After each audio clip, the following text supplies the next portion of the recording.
Let's listen in. And the rest of the team. So it's an Eskom that was going through that leadership transition, and then we also accept that there were also legacy issues from a governance point of view. The issues around leakage, the issues around repeat findings, and I'm sure that in the course of the presentation we'll share with you what are some of the action plans that we have put in place to address and rectify those challenges. Of course, some of them are deep. It might not be the case that in the current financial year we'll be able to achieve all of that. But I think what matters first is to show that there's a plan. Secondly, that we are executing against that plan. Third is that we are making progress against that plan. And it might not necessarily follow that we'll be able to liquidate all of those findings within the current financial year. Of course, it will come in the next audit cycle, but the team is doing everything possible to ensure that we are able to address those, and we will ventilate on those questions going forward. So that's the kind of Eskom that is before us in relation to, if you like, the period under review. And then as I conclude, I think there are three broad issues I want to raise in that context of that Eskom. And of course, we did release the financial statement for the mid-year. I think that's what we call them.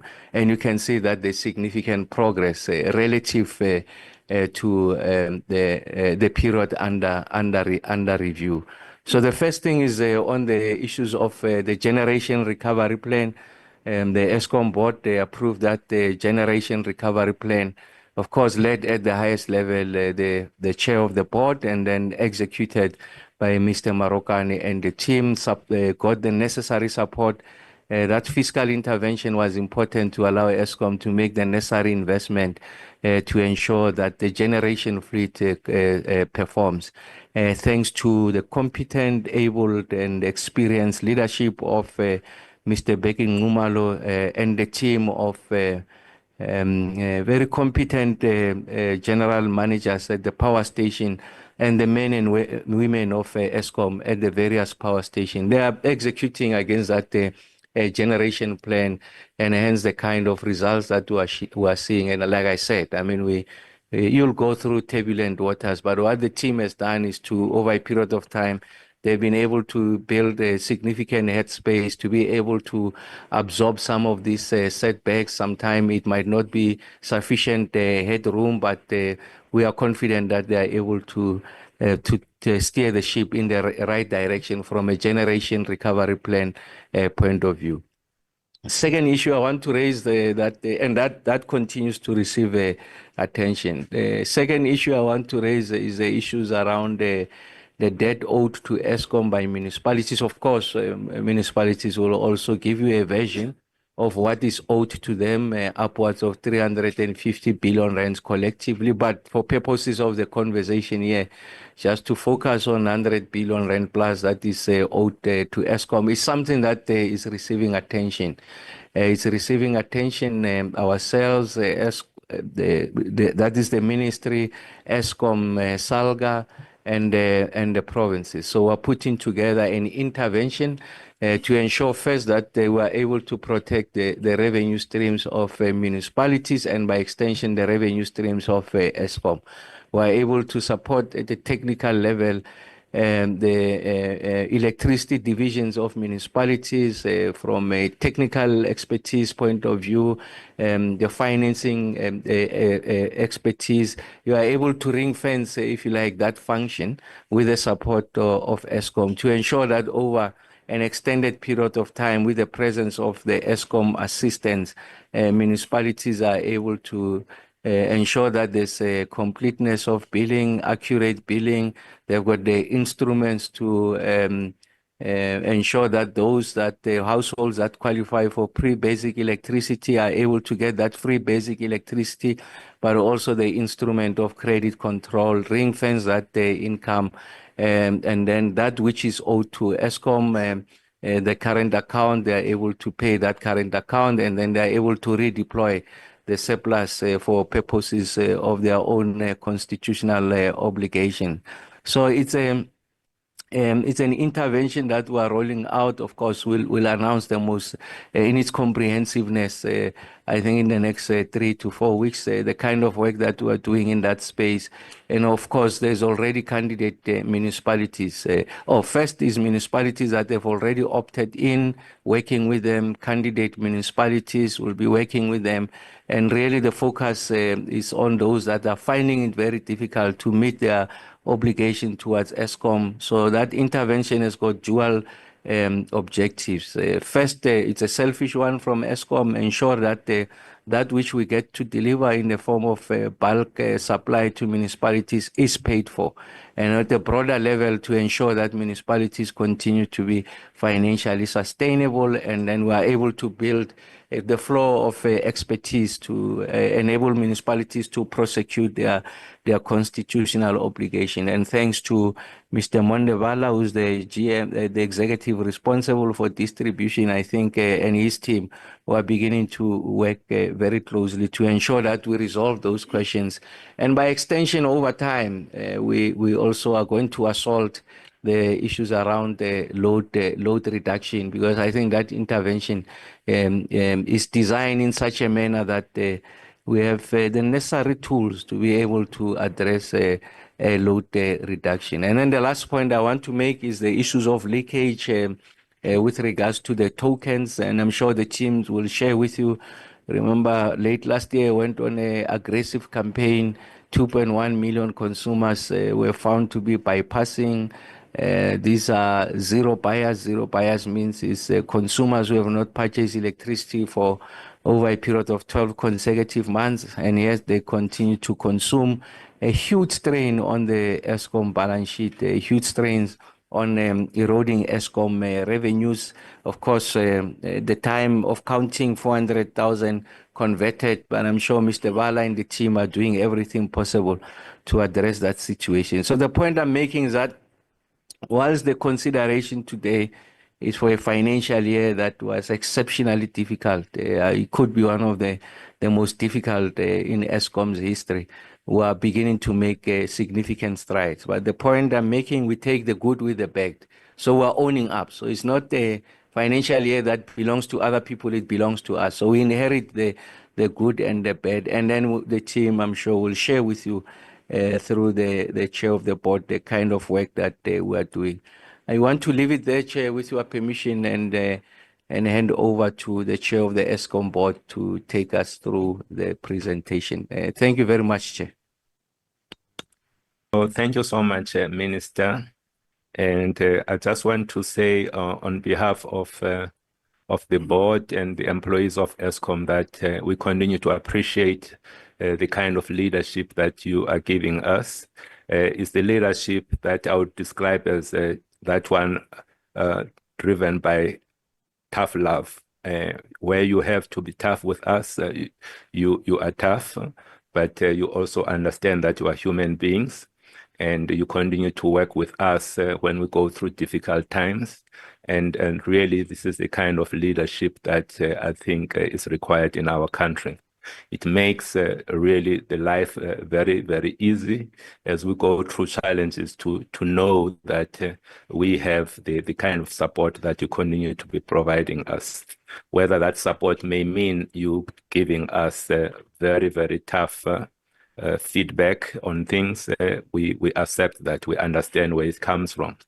So with that, just wanted to say thank you, Minister. Chair of the committee, Chair Mvana, the honorable members of the committee, the honorable minister, and the deputy minister, Eskom board members, Eskom executives, Fulani Rabada, good morning. I also like to echo the chair of the committee when she said that she wants to wish everybody a really great year ahead. So what I would like to do in terms of the presentation, I'll go directly to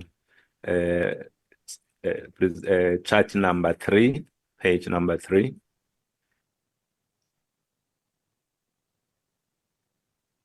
Here we lay out very clearly the key challenges that we faced at the board. This is the reason why we published our financial results late.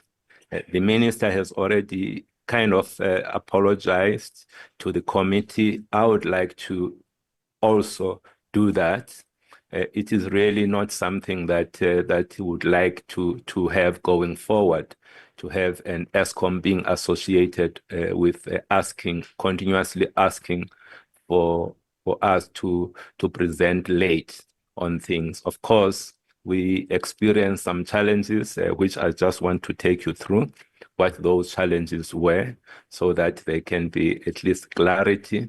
But that does not take anything away from our responsibility. The responsibility being we need to be issuing these results on time. So there were really three key challenges that we faced. The big one was linked to what the minister has already alluded to, the legal prepaid electricity. What we found that our online vending system, there were some activities that were going on there that was not supposed to be happening. We found that there was collusion between our Eskom staff and illicit operators. This combination of people, they managed to breach the controls of our prepaid ecosystem, and thus facilitated the creation and the sale of fraudulent prepaid electricity tokens. This is something that we really feel it's unacceptable, more especially when it is facilitated by our own employees. We have put in a lot of focus in this area, and I'm sure then when he is presenting, you will be hearing a lot more about the actions that we have taken already to try and address this very important space. And this space is called the OVS system. So we've done the investigation, and we decided that that investigation should not be led internally. It should be an independent external investigation so that we can get to the root cause of the problem. It is based on our understanding of what they have picked up that we have been able to come up with some key actions that our IT team has been able to secure this environment going forward. The second issue that we face, I would say, is linked to NTCSA. I would call it teething problems. The National Transmission Company of South Africa, as you know, it became operational the 1st of July 2024. But we were able, before it became operational, we had to do the disposal of the asset from the transmission division of Eskom to NTCSA.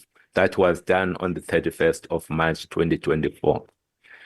Many of you, when we were presenting to this committee, I think it was in December, the question that many of you were asking is how independent is NTCSA from Eskom? I must say that the level of engagement that we have been having with NTCSA, it demonstrates the kind of independence that they have. We should not be worried about their independence. When we say that we were delayed, and we were delayed because they were trying to do the right things for NTCSA, even if it meant having difficult conversation with the parent. And we had those difficult conversations, and they were linked to the whole question around the upstream guarantee, which had to be evaluation had to be done around that. But the key point that was an issue up front was the determination of what I would call the take-on balance as of the 31st of March 2024. And those discussions went back and forth between the entity and Eskom, and we had a final position that we ended up with. But I can say that those that are worried about the independence should not be. We also had to, because we had done that disposal, that then created a situation where we needed to recognize the deferred tax asset that we're carrying on Eskom's books, a 36.6 billion rand deferred tax. If you look at the results that we presented at the end of December last year, our financial results were showing about 50 billion rand of loss. The majority of that loss is driven largely by this recognition of the tax asset, deferred tax asset. The third reason why we were late was the fact that our executives had to respond to reportable irregularities. Apologies for that. We're going to come out of it as we're listening to the chairperson of Eskom try and make the third point around the challenges that they're facing. Eskom, of course, is outlining finally the state of the power utilities' financial standing. In fact, Mteto Nyati is still going through part of the reason why they're late, which I think is very important. What we have been able to hear, though, is that he's mentioned that they had issues with illegal connections. In fact, he's spoken about a collusion, it seems there is, between Eskom staff and some of these illegal operators. He says they're trying to get around to that. He's also spoken about teething problems within the newly established National Transmission Company of South Africa. It, of course, is important for the debundling of the utility, and the outcome here, the hope at least, is that it will lead to electricity prices being a whole lot cheaper and in the utility operating a whole lot more efficiently. We'll listen into the other reasons as he continues to lay them out for you there in Parliament. All of this in the context of energy regulator NERSA also approving that 12.7% increase in tariffs effective from the 1st of April.